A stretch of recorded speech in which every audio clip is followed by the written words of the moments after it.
Hello everyone, welcome back to the channel. In today's quick video, I'm going to show you exactly how to comment multiple lines in Overleaf in 2026. Now in LaTeX, a single line is commented by adding the percent symbol.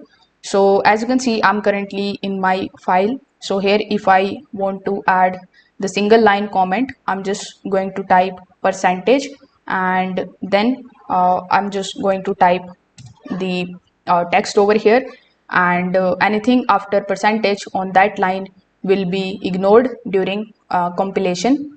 Now in order to comment multiple lines, you can just simply use your keyboard shortcut.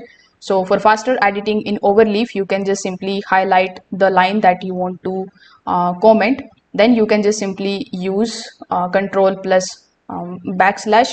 Overleaf will automatically add percent symbols to all the selected lines at once, and this is the fastest method for most of the users. So if this video helped you out, make sure that you like this video and subscribe to the channel. Thanks for watching.